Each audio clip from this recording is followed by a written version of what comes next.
पनडुब्बियों के पिछले क्लास में आपको बताए थे कि पनडुब्बी कैसे काम करती है, और वहां हम बताए थे कि पनडुब्बियों की कैटेगरी बता देंगे, Scorpene class, kilo class, Akula class, Arihant class, Shishumar class. ये सारी क्लासेस के बारे में आज हम डिस्कस करेंगे। इसके बारे में देखिए, पनडुब्बियों को हम साइलेंट किलर कहते हैं क्योंकि ये पानी के अंदर रह के मारती है, और जब पानी के नीचे चली जाती है तो किसी भी तरह इसकी जानकारी नहीं पता चल पाती है। द्वितीय विश्व युद्ध में जर्मनी का सबसे बड़ा ताकत यही पनडुब्बी थी, जिसे वो यू बोट्स कहता था। यू बोट्स ने ही सबसे ज्यादा तबाही बचाई थी जर्मनी की नौसेना में यहाँ पे। तो देखिए, हम पनडुब्बियों के इंजन के बारे में पिछली वीडियो में चर्चा कर चुके हैं।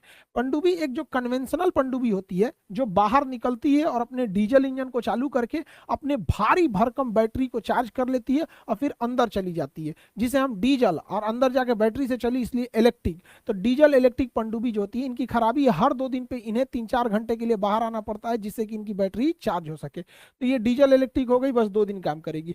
जबकि एक अंदर अंदर होता है air independence propulsion system, AIP technology. AIP technology पानी के अंदर ही बिजली बना देता है, लेकिन वो बिजली इतना पावरफुल नहीं होता है कि पनडुब्बी को चला सके, लेकिन वह बिजली बैटरी को चार्ज कर देता है और बैटरी इस पनडुब्बी को लेके चली जाती है। इस वजह से ये 15 दिन तक पानी के अंदर रह सकता है। तो इसके तुलना में ये बहुत एडवांस होता है यहाँ पे। और सबसे बेहतरीन पनडुब्बी मानी जाती है न्यूक्लियर पनडुब्बी। परमाणु पनडुब्बी में ईंधन की जरूरत नहीं है, 5-7 साल तक उसका ईंधन खत्म नहीं होता है, ना ही उसको ऑक्सीजन, मतलब पानी से ऑक्सीजन बना लेता है। ये 3 महीने तक पानी के अंदर रह सकता है, क्योंकि इसमें खाने पीने का सामान 3 महीने बाद खत्म हो जाता है, तो क्रू मेंबर को चाहिए होता है।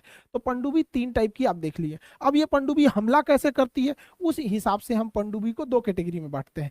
एक होती है अटैक सबमरीन। अटैक सबमरीन जो होती है, टारपीडो, पानी के अंदर चलने वाले मिसाइल को टारपीडो कहते हैं। टारपीडो के हेल्प से दुश्मन के शिप को या तो मार के गिरा देगी, या फिर दुश्मन के पनडुब्बी को मार के गिरा देगी।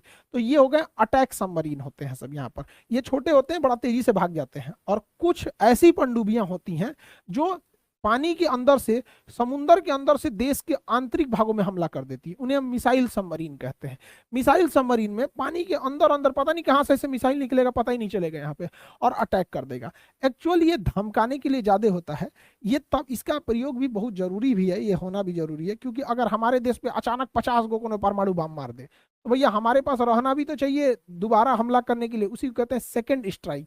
तो जब हमारे देश पे या किसी भी देश पे परमाणु हमला हो जाए, तो सेकंड स्ट्राइक के लिए हम इन पनडुब्बियों का यूज करते हैं, क्योंकि वो पानी में रहती है, पता ही नहीं चल पाता है यहाँ पे। या फिर आप किसी दूसरे देश पे डायरेक्ट फर्स्ट स्ट्राइक मारना चाहते हैं पानी के अंदर से, तो मार सकते हैं। तो परमाणु बम से हमला हो सकता है। यही है परमाणु बम जो जापान पे मारा था।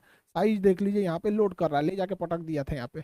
पहला बम का नाम था लिटिल बॉय, दूसरे का नाम था फैटमैन। तो पनडुब्बी देख लिए आप लोग।